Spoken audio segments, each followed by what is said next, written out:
ചാനലിലേക്ക് എല്ലാ കൂട്ടുകാർക്കും സ്വാഗതം. ഇന്നത്തെ എൻ്റെ വിഷയം എന്ന് പറയുന്നത് പിന്നെ കരുനാക്കിനെ കുറിച്ചുമാണ്. എന്തുകൊണ്ട് ഇതിപ്പോൾ പറയാൻ കാരണം എന്ന് വെച്ചാൽ, എൻ്റെ വീട്ടിലുണ്ടല്ലോ, ഞാൻ എന്തെങ്കിലും ഒരു സ്വപ്നം കണ്ടിട്ട് ഞാൻ അത് പ്രസൻറ്റ് ചെയ്യുകയാണെങ്കിൽ, പ്രത്യേകിച്ച് എൻ്റെ അമ്മയോട് ഞാനത് പറയുകയാണെങ്കിൽ അമ്മ പറയും, നീ നിന്റെ സ്വപ്നം കൊണ്ട് പോ, നിൻ്റെ ഒരു സ്വപ്നം, ഇങ്ങനെ പറയാറുണ്ട് കേട്ടോ. അതിന് കാരണം എന്താണെന്ന് വെച്ചാൽ, ചില സ്വപ്നങ്ങളൊക്കെ, ഞാൻ കാണുന്ന ചില സ്വപ്നങ്ങളൊക്കെ, നിങ്ങൾക്ക് എത്ര പേർക്ക് ഇതുപോലെ അനുഭവങ്ങളുണ്ടെന്ന് എനിക്കറിയില്ല, ഞാൻ കാണുന്ന ചില സ്വപ്നങ്ങളൊക്കെ ചില സമയങ്ങളിൽ, ചില സാഹചര്യങ്ങളിൽ എപ്പോഴെങ്കിലുമൊക്കെ, അത് ചിലപ്പം ഒരു വർഷമൊന്നും വെയിറ്റ് ചെയ്യേണ്ടി വരത്തില്ല, ഒരു 3-4 മാസത്തിനിടയ്ക്ക് എനിക്കറിയാവുന്നവരുടെയോ അല്ലെങ്കിൽ എൻ്റെ കണ്ണിൽ കാഴ്ചയിലൂടെയോ എങ്ങനെയെങ്കിലുമൊക്കെ ആ സന്ദർഭം കടന്നു പോകാറുണ്ട്. അപ്പം ഞാൻ ചിന്തിക്കും, ദൈവമേ ഞാനിത് എവിടെയോ കണ്ടതാണല്ലോ. അപ്പം ഞാൻ പറയും സ്വപ്നത്തിൽ, അങ്ങനെ ചിന്തിക്കാറുണ്ട് കേട്ടോ. പിന്നെ എനിക്ക് എൻ്റെ സ്വപ്നങ്ങളെ ഭയങ്കര പേടിയാണ്. കാരണം എന്താണെന്ന് വെച്ചാൽ, ഒന്ന്, ഞാൻ കാണുന്ന സ്വപ്നങ്ങൾ ഫലിക്കും എന്നുള്ളത് കൊണ്ട് എനിക്കതൊരു ബുദ്ധിമുട്ടാണ്. അതും ബാഡായിട്ടുള്ള സ്വപ്നങ്ങളാണെങ്കിൽ പിന്നെ പറയുകയും വേണ്ട. അതും വേണ്ടപ്പെട്ടവർക്കാണെങ്കിൽ എനിക്ക് ഭയങ്കര പേടിയാണ്. പിന്നെ അയ്യോ, ഞാൻ അവരെ കെയർ ചെയ്യാനും പാമ്പയർ ചെയ്യാനും എനിക്ക് അവരോട് പറയാൻ പറ്റത്തില്ല, ഞാനിങ്ങനെ സ്വപ്നം കണ്ടിട്ടാണ് ഞാനത് പറയുന്നതെന്ന്.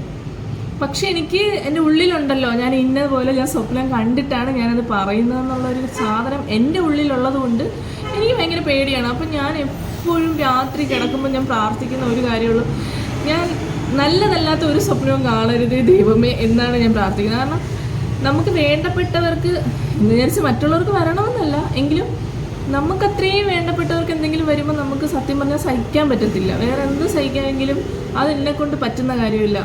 അതുപോലെ എനിക്കറിയുന്ന ആർക്കും ഒരാപത്തും വരരുത്, അവരെപ്പോഴും നന്നായിട്ടിരിക്കണം. ഇതാണ് എൻ്റെ പ്രാർത്ഥനയിൽ. ഞാൻ എപ്പോഴും നല്ല മനസ്സുള്ളവർക്ക് എല്ലാവർക്കും നല്ലത് തന്നെ, നന്മ തന്നെ വരണേന്നാണ് പ്രാർത്ഥന. ഇനി നിങ്ങൾക്ക് എത്ര പേർക്ക് ഇതുപോലത്തെ അനുഭവങ്ങൾ ഉണ്ടായിട്ടുണ്ടെന്ന് എനിക്ക് അറിയത്തില്ല. പക്ഷേ എൻ്റെ അനുഭവം വെച്ചിട്ടാണ് ഞാനിത് പറയുന്നത്. നിങ്ങൾക്ക് ഇതുപോലത്തെ എക്സ്പീരിയൻസ് ഉണ്ടെങ്കിൽ കമൻറ്റ് ചെയ്യണം കേട്ടോ. എൻ്റെ സ്വപ്നങ്ങളെ എനിക്ക് പേടി എന്നുള്ളതുപോലെ തന്നെ ഒരു കാര്യം കൂടെ പറയണമല്ലോ, ഒരുപാട് ഉപകാരപ്പെട്ടിട്ടും കൂടെ ഉണ്ട് കേട്ടോ. എന്താണെന്ന് വെച്ചാൽ, ഇപ്പം ഞാൻ കണ്ട സ്വപ്നങ്ങൾ എനിക്ക് അതേപടി എനിക്ക് ചിലപ്പം പറയാൻ പറ്റില്ല, ഞാൻ ഒരിക്കലും പറയത്തുമില്ല. കാരണം ആ വിഷമം എനിക്ക് മനസ്സിലാവും. പിന്നെ അവരെ ഉള്ളിലൊരു ഭയമായിരിക്കും, അയ്യോ അതങ്ങനെ ഉണ്ടാവും, ഇങ്ങനെ ഉണ്ടാവും, കണ്ട എനിക്കിങ്ങനെയാണെങ്കിൽ അവരുടെ അവസ്ഥ എന്തായിരിക്കും എന്ന് എനിക്ക് ഊഹിക്കാമല്ലോ. സോ ഞാൻ ഡയറക്റ്റ് അല്ലാതെ ഇൻഡയറക്റ്റായിട്ട് ഞാൻ പറയാറുണ്ട്, പ്രാർത്ഥനകൾ കൂടുതൽ വേണം, ഇഷ്ടമുള്ള ദൈവത്തെ കൂടുതൽ നമ്മൾ മുറുകെ പിടിക്കണം, അങ്ങനെയൊക്കെ ഉള്ള കാര്യങ്ങൾ പറഞ്ഞു കൊടുത്തിട്ട്, ഈ എന്താ പറയില്ലേ, കണ്ണി കൊള്ളേണ്ടത് പുരികത്ത് കൊണ്ടുപോയി എന്നൊക്കെ പറയും പോലെ, അങ്ങനെ കുറേ കാര്യങ്ങൾ തട്ടിമാറി പോയിട്ടുണ്ട് കേട്ടോ. അപ്പോൾ അതൊക്കെ എനിക്ക് ഒരുപാട് ഉപകാരപ്പെടുത്തി കൊടുക്കാൻ പറ്റിയിട്ടുണ്ട് മറ്റുള്ളവരുടെ കാര്യത്തിൽ, ഈ സ്വപ്നത്തിലൂടെ. അപ്പോൾ അതൊക്കെ ഒരു ബെനിഫിറ്റായിട്ട് തോന്നിയിട്ടുണ്ട്.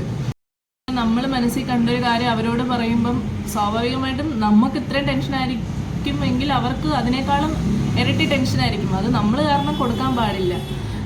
ഒരിക്കൽ ഇതേപോലെ ഈ തത്ത കാർഡ് എടുക്കുമല്ലോ, അതിങ്ങനെ എടുക്കുന്ന സ്ഥലത്ത് ഇതേപോലെ ഞാൻ പോയിരുന്നിട്ടുണ്ടായിരുന്നു കേട്ടോ. അപ്പോൾ തത്ത വന്നിട്ട് ഓരോ കാർഡ് എടുത്ത് ഇങ്ങനെ ഇടുന്ന് തത്ത ലാസ്റ്റ് ഒരു കാർഡും എടുക്കാതെ കൂട്ടിനകത്ത് കയറിപ്പോയി. അപ്പോൾ പുള്ളിക്കാരനാണോ പുള്ളിക്കാരിക്കാണോ എന്ന് എനിക്കിപ്പോൾ ഓർമ്മ വരുന്നില്ല, അവർ പറഞ്ഞു എനിക്ക് ഭയങ്കര ബാഡായിട്ടുള്ളൊരു കാലമാണ് വരാൻ പോകുന്നത്, ഭയങ്കര, അതായത് ഒട്ടും നല്ലതല്ല എന്നുള്ള രീതിയിൽ തമിഴിലാണ് പറയുന്നത്. സ്വാഭാവികമായും അന്ന് രാത്രി തൊട്ട് തുടങ്ങും, അയ്യോ എൻ്റെ ദൈവമേ, എന്തെങ്കിലും ബുദ്ധിമുട്ടുള്ള കാര്യങ്ങൾ എന്തൊക്കെയായിരിക്കും വരുന്നത്. പിന്നെ നമ്മൾ മെൻ്റലി നമ്മൾ അത് തന്നെ ചിന്തിച്ചുകൊണ്ടിരിക്കും. എനിക്ക് എത്രയൊക്കെ വിശ്വാസം ഇല്ലയെന്ന് പറഞ്ഞാലും ചില കാര്യങ്ങൾ നമ്മൾ കേൾക്കുമ്പോഴത്തേനും ആവശ്യമില്ലാതെ നമ്മൾ ടെൻഷൻ അടിക്കും. ആവശ്യമില്ലാണ്ട് നമ്മൾ ടെൻഷൻ അടിക്കും. അങ്ങനെ ചെയ്യുന്ന ഒരാവശ്യമില്ല. നമ്മൾ നല്ല രീതിയിൽ ചിന്തിച്ച് നമ്മൾ നല്ല രീതിയിൽ പോകുമ്പോഴത്തേനും പിന്നെ ദൈവമായിട്ട് നമുക്ക് നല്ലത് മാത്രം വന്നാൽ ജീവിതം എങ്ങനെ ഉണ്ടാവും? അതിനകത്ത് ഈ കുണ്ടും കുഴിയും മുള്ളും ഒക്കെ നിറഞ്ഞതാണ്. അതെല്ലാം നമ്മൾ ഫൈറ്റ് ചെയ്ത് തന്നെയാണ് നമ്മൾ മുന്നോട്ട് പോകേണ്ടത്. ഇനി രണ്ടാമത് കരുനാക്കിലേക്ക് വരാം. ഈ കരുനാക്കെന്ന് പറയുന്നത്, ഞാൻ ആദ്യം കൊച്ചിലേക്ക് ഞാൻ ചിന്തിച്ചിരുന്നത് എന്നാണെന്നറിയാവോ, നാക്ക് നിറച്ചിങ്ങനെ വരുന്നതാണ് കരുനാക്ക് അപ്പോൾ അങ്ങനെയുള്ള കുട്ടികളൊക്കെ എൻ്റെ കൂട്ടുകാരുണ്ടായിരുന്നു കേട്ടോ, ക്ലാസ്സിലുണ്ടായിരുന്നു. അപ്പോൾ എന്ന് വെച്ചാൽ അതായിരിക്കും കരുനാക്കുന്നത്. പിന്നെ വളരെ വളരെ ചില കാര്യങ്ങളൊക്കെ ഇതേപോലെ, അതായത് ഫോഴ്സ്ഫുള്ളി പറയുന്നതല്ല, ഇങ്ങനെ അബദ്ധത്തിന് വായിന്ന് വീഴുന്ന സാധനങ്ങളൊക്കെ എപ്പോഴെങ്കിലുമൊക്കെ ഫലിക്കാൻ തുടങ്ങി. അപ്പോൾ നമുക്കെന്നെ തോന്നില്ല, ഇത് കൊള്ളാലോ സംഗതി എന്ന് വിചാരിച്ച് നമ്മൾ ഇന്ന കാര്യം നടക്കണം എന്ന് വിചാരിച്ച് പറയുന്ന കാര്യങ്ങളല്ല.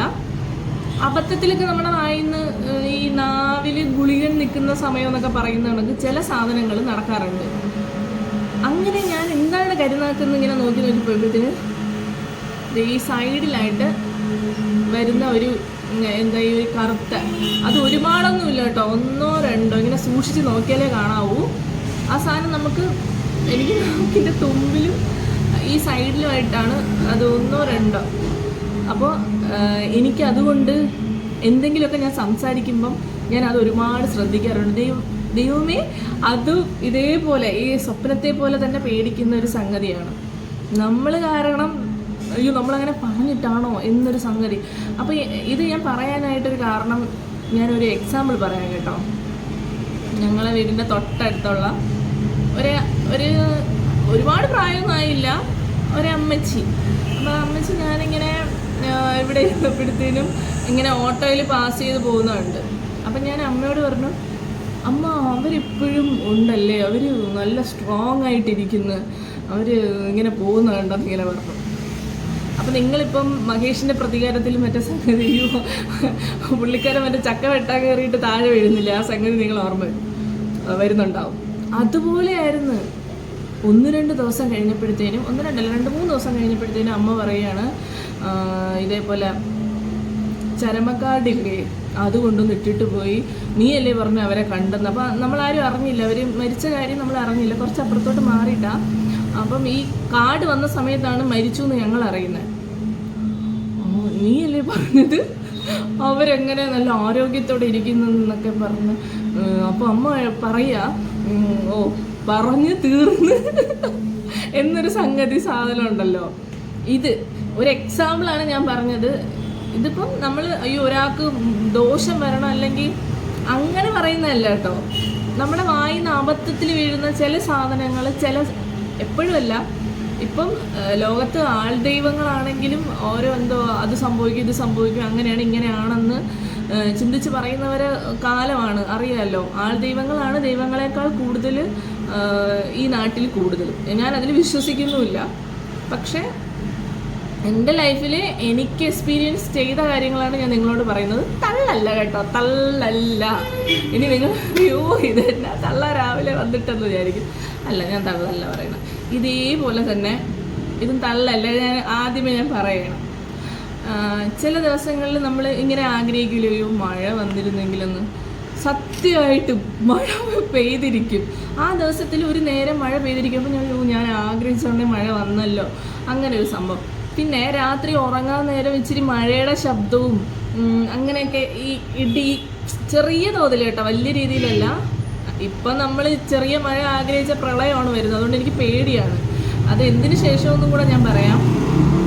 അപ്പോൾ ഉറങ്ങാൻ വേണ്ടിയിട്ട് ഞാൻ എന്ത് ചെയ്യുന്നത് വെച്ചാൽ, ഈ മഴയും ഇടിയും മിന്നലും എല്ലാം കൂടെ ഉള്ളൊരു ഓഡിയോ അതായത് ഒരു 2 മണിക്കൂറിനകം വരും ആ ഒരു ഓഡിയോ. അത് ഞാൻ സേവ് ചെയ്തിട്ടുണ്ടായിരുന്നു എൻ്റെ മ്യൂസിക് ഗാലറിയിൽ. അപ്പോൾ ആ സംഗതി ഓണാക്കി ഇട്ടിട്ട് അന്ന് ഞാൻ ഡൗൺലോഡ് ചെയ്ത് അന്ന് ആദ്യമായിട്ട് കേൾക്കുവാണ് കേട്ടോ. അപ്പോൾ ഞാൻ വിചാരിച്ചു എന്താ രസം. അപ്പോൾ ഇങ്ങനെ ഉറങ്ങി വരുമ്പോൾ ഈ ഇടിയുടെ ശബ്ദം കേൾക്കും, മഴയുടെ ശബ്ദം കേൾക്കും. അങ്ങനെ രാവിലെ എഴുന്നേറ്റ് ഇത് ഓക്കെ എപ്പോഴും ഞാനത് ഓഫ് ചെയ്തു. നല്ല ഉറക്കം വരുന്നെന്ന് കണ്ടപ്പോഴത്തേനും അതങ്ങ് ഓഫ് ചെയ്തു. അത് കഴിഞ്ഞപ്പോഴത്തേനും രാവിലെ ന്യൂസിൽ വന്നിരിക്കുന്നത് നമ്മുടെ ഈ വയനാട് ദുരന്തമില്ലേ, അതാണ് ഞാൻ കേൾക്കുന്നത്. അപ്പം ഞാനിങ്ങനെ മനസ്സുകൊണ്ട് ഞാൻ ചിന്തിച്ചു, ദൈവമേ, ഞാൻ എത്രത്തോളം ആസ്വദിച്ച് ഉറങ്ങിയ സമയങ്ങളിലായിരിക്കും അവിടെ ഈ ഒരു ഉരുൾപൊട്ടലും മനുഷ്യൻ്റെ ജീവനെല്ലാം എടുത്തുകൊണ്ടിരുന്നത്. എനിക്ക് ഭയങ്കര ഒരു ഭയം തോന്നി. അതായത് ഒരു സ്ഥലത്ത് മഴയെ ആസ്വദിച്ചുകൊണ്ടിരുന്നപ്പോൾ മറ്റൊരു സ്ഥലത്ത് ആ ഒരു പ്രളയം പോലെ ഇങ്ങനെ എത്ര ജീവനാണത് പോയത്. അപ്പം ഇതാണ് നമുക്ക് വരുന്ന അനുഭവങ്ങളാണ് എപ്പോഴായാലും നമുക്കൊരു വലുതായിട്ട് തോന്നുന്നത്. നമുക്ക് ചിലപ്പം അത് സന്തോഷമായിരിക്കും, അതേ സന്തോഷം ആ ആ ഒരു സംഗതി കൊണ്ട് തന്നെ മറ്റൊരാൾക്ക് ദുരിതമായിരിക്കും. ഇത് തന്നെയാണ് മനുഷ്യരിൽ നിന്നും എല്ലാം ഉണ്ടാകുന്നത്. പ്രകൃതിയാണ് സത്യം. ഞാൻ ആ പ്രകൃതിനെ ഒരുപാട് റെസ്പെക്റ്റ് ചെയ്യുന്നുണ്ട്. ഈ എന്താ പറയുന്നത്, ഞാൻ കർമ്മയിൽ ഒരുപാട് വിശ്വസിക്കുന്ന ആളാണ്. അപ്പം കർമ്മ ഈസ് എ ബൂമറാൻ എന്ന് പറയുന്ന ഒരു സംഗതി, അത് കറക്റ്റായിട്ടുള്ളൊരു കാര്യമാണ്. ആരെങ്കിലുമൊക്കെ ചെയ്ത കാര്യങ്ങൾക്കായിരിക്കും ചിലപ്പോൾ ഒരു കുടുംബം മൊത്തം അനുഭവിക്കേണ്ടി വരുന്നതെന്നൊക്കെ പറയുന്ന പോലെ. അപ്പം ഞാൻ പറയുന്നത്, നിങ്ങൾക്ക് ആർക്കെങ്കിലും കരുനാക്കോ ഇതേപോലെ സ്വപ്നങ്ങളിൽ വന്നിട്ടുള്ള കാര്യം ഇങ്ങനെ പ്രാവർത്തികമായി നിങ്ങൾ അത് വേണ്ടിയിരുന്നില്ല അങ്ങനെയൊക്കെ തോന്നിയ സംഗതികളൊക്കെ ഉണ്ടെങ്കിൽ നിങ്ങൾ നിങ്ങളുടെ അനുഭവങ്ങൾ പങ്കുവയ്ക്കണം. അപ്പോൾ ഇന്ന് എനിക്ക് തത്സമയ സ്ത്രീയിലൂടെ പറയാനുള്ളത് ഇതൊക്കെയാണ്. എല്ലാവർക്കും ഒരു ശുഭദിനം. അപ്പോൾ മറ്റു വിശേഷങ്ങളുമായിട്ട് നമുക്ക് അടുത്ത വീഡിയോ കാണാം തത്സമയ സ്ത്രീയിലൂടെ. Bye bye.